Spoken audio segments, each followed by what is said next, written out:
Some rap beefs explode like fireworks, loud, messy, and over in one summer. Then there are those that got that ether, that mess that make your soul burn slow. Bestie, you a damn mess. There you go. You done already started. Come on, girl. Come on with the story now. Who we talking about today? What kind of beef, girl? You know, the kind of beef that never really goes away because the issue is not a song or a misunderstanding. Well, that perfectly describes the tension between Curtis James Jackson III and Clifford Joseph Harris Jr. Who the hell is Curtis Jackson and Clifford Harris? Well, Auntie, you probably know them best as 50 Cent and T.I.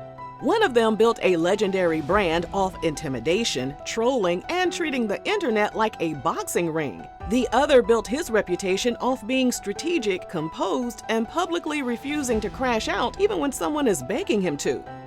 Over the years, their back and forth has moved through different eras of hip-hop, from subliminal bars and mixtape chatter to full Twitter wars, Verzuz negotiation drama, and eventually to 2026, where the beef has turned personal in the messiest way possible. And through it all, there's a pattern. 50 throws rocks and hides his hands like, "Who, me?" While Tip tries to speak like a grown man until even he reaches his breaking point. In today's video, we're taking you way back in time to the origins of this tomfoolery. But before we dive into it, don't forget to scoop up something to munch on at rrgsnacks.com, our online concession stand that has an assortment of Applewood smoked bacon jerky, freeze-dried goodies, and butter toffee peanuts. The first real wave of tension between 50 Cent and T.I. dates back to 2008. During a listening session in New York for G-Unit's album Terminate on Sight, it was reported that 50 took a shot at T.I. on a song called You So Tough. In the lyrics, 50 raps, "Nowadays this rap shit ain't adding up. How niggas get caught with 10 machine guns only get 12 months. I got the best lawyers that money can buy. They say at best they would've got me 10 or maybe 9. Now, for those of you who are unaware, T.I. was arrested on weapons charges in 2007 and was facing 30 years in prison at the time 50 released the track. So naturally, everyone connected the dots and assumed 50 was talking about T.I. in the lyrics. Later on, when T.I. was sentenced to 11 months behind bars, speculation began circulating that he may have cooperated with authorities in exchange for a lighter sentence. Oh, so they saying he snitched? Is that what you saying? Child, please, not T.I. Not the king of the South, nope. Anyway, girl, back to the 50s lyrics. He was playing into the perception that something didn't quite add up with T.I.'s crime and his punishment. And of course, that got people talking. T.I. addressed the alleged diss in an interview with Hard Knock TV. To be perfectly honest with you, man, I gotta deal with each situation as how I hear it come out of the person's mouth. You can misinterpret songs, lyrics, you know what I'm saying? This is the first clear example of the dynamic that has continued for years. 50 does something provocative and deniable. Then T.I. responds with restraint, leaving space for the other person to walk it back without escalating. Tip's approach is basically, I heard you, but I'm not giving you a viral moment. While 50's approach is, I want the viral moment, and if you don't give it to me, I will keep poking. Sound about right. Sound about right. Yep. T.I. was hauled off to the Slammer in May 2009. He was released to a halfway house in December of that same year and was fully released from federal custody in March 2010. Months later, in September 2010, T.I. and his wife Tiny were arrested in West Hollywood for possession of ecstasy. The arrest violated the terms of his probation, and he was looking at more time behind bars. Before T.I.'s sentencing, 50 was back on his BS, and the beef got uglier than Shannon Sharp. Girl, Bestie, you got beef with Shannon or something. Do you have beef with that man?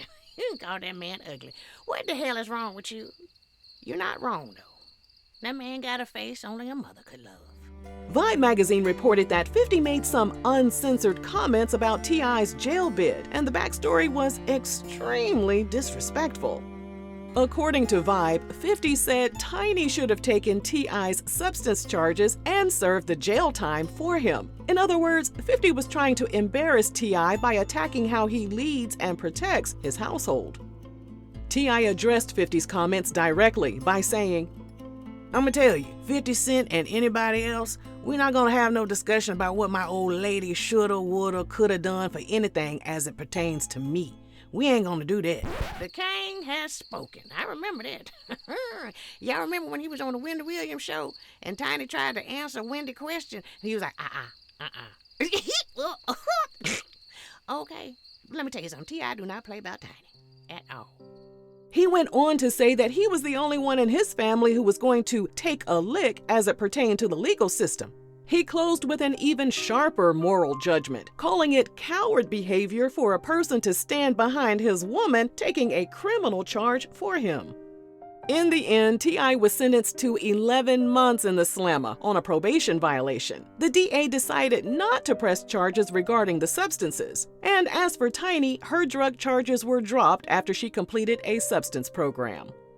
And well, 50 wasn't happy about T.I. getting another slap on the wrist. In a series of tweets, he said T.I. got a get-out-of-jail-free card. T.I. was released from behind bars in August 2011. 3 months later, Vibe magazine published an article explaining that T.I. and 50's beef had cooled down. 50 told the magazine that a mutual friend connected them on the phone, and he emphasized that neither of them explicitly demanded the call. 50 admitted things got heated, but he said they were able to talk it out like real men. By January 2012, the temperature seemed cooled enough for them to work together, and they collaborated on the Up remix alongside Jeezy. In fact, they would create more music together through the years, which was proof that they could operate in the same ecosystem without the threat of things erupting into World War III. Now let's fast forward to 2019. T.I. released a diss track called F Ninja, aimed directly at boxer Floyd Mayweather Jr. The tension stemmed from Floyd's public support of Gucci at a time when the brand was facing widespread backlash and boycott calls over a blackface-themed sweater. Oh, we just gonna act like that's all T.I. was mad about? Tell the truth, shame the devil now. How about he hate that Ninja Floyd? 'Cause Floyd was hunching on Tiny back in the day, huh? Floyd and Tiny, two bite-sized people blowing each other's backs out. But you ain't heard that from me. That's what the streets were saying. I'm just a reporter. Okay, Auntie. So anyway, in the diss track, T.I. rapped, I don't give a how much money you have. What did you do with it? How did you use it to make an impact and influence the wealth for the better? You'd rather go buy jewelry. Whatever. As the song took off on social media, guess who chimed in? 50, of course. He wasn't trying to mediate or calm things down, though. He added gasoline to the flames. He posted a picture of a fake letter from Floyd, mocking his literacy. Floyd responded on Instagram with a lengthy multi-page letter, standing by his support of Gucci. Floyd wrote, "Why would we as a people agree to a temporary boycott of Gucci for merely 3 months if what was done caused so much strife? Why wouldn't we agree to a permanent boycott of Gucci? I'll tell you why. It's because in this day, celebrities and failing artists pick and choose the hottest trending topic as a means of seeking attention and using fake advocacy as their platform when their talent no longer benefit them." Now listen, come here. Come in close. Lean in close.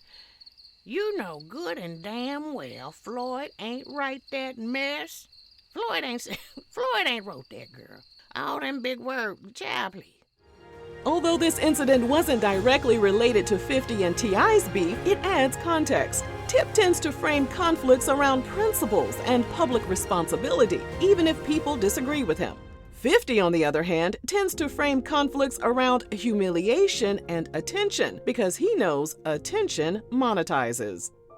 In 2020, T.I. appeared on Hot 97 and stated that 50 wasn't an incredible lyricist and even compared 50 to Nelly. What in the country grammar is going on here?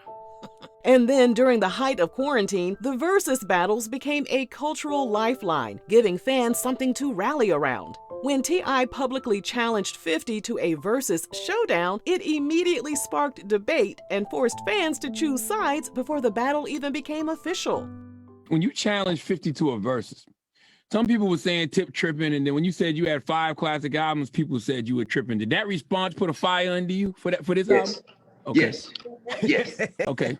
Yes. T.I. hopped on Instagram, tagged 50, and told him to hurry up and pick a date for their battle. 50 responded in his own Instagram post, poking fun at T.I.'s facial hair. 50 wrote, "Bro, your beard is not quite connecting like your music. You just need to make sure you're at work on time." Deflecting because he's scared. He's scared. If you're scared, say you're scared. From there, they went back and forth about their past album sales before 50 stated in a subsequent post that he was certain T.I. will never understand how much better I am than you are.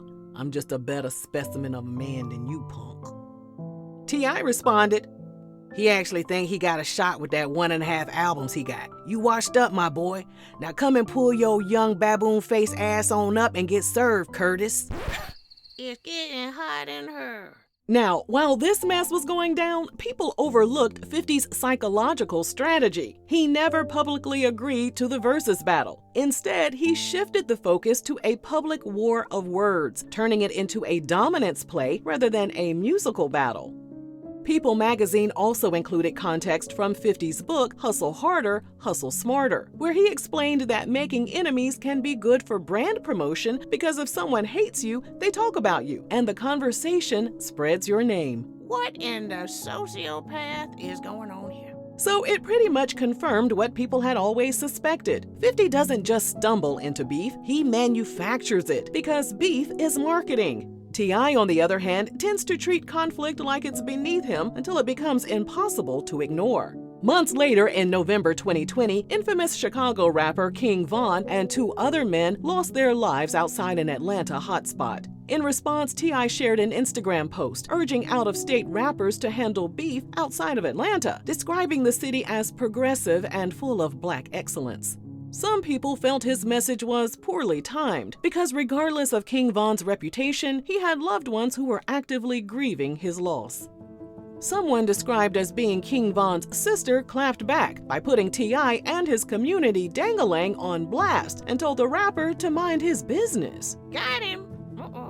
And then 50 decided to throw his messy self into the mix. He posted on Instagram addressing Tip directly, saying he needed to chill because there were casualties and that the family was hurting. T.I. responded that he wasn't referring to King Von. Boy, stop lying. Just say you scared of old block and go sit your ass down somewhere. And he also emphasized that he had expressed condolences to the people who mattered in that situation. Once again, Tip's instinct was to de-escalate publicly and direct his concern privately where it belonged. Meanwhile, 50's instinct was to make the moment public, dramatic, and intimidating, even throwing in a lecture like he was the mayor of grief. I know, right? And that brings us to January 2026. 50 posted a clip of T.I. bombing as a stand-up comic, along with the caption, "Damn it, man, it look easy, but it's not easy at all. LOL." The post was uncalled for and unnecessary. And then the following month, T.I. reignited his desire to challenge 50 in a Verzuz battle. 50 responded by calling T.I. King Rat in an Instagram comment. T.I. left a comment on his own that said, "You playing on my name when only one of us a rat in real life. You know I got your paperwork right, and my transcript is available online. Your excuses is useless. Get your ass in the box or STFU and live in fear."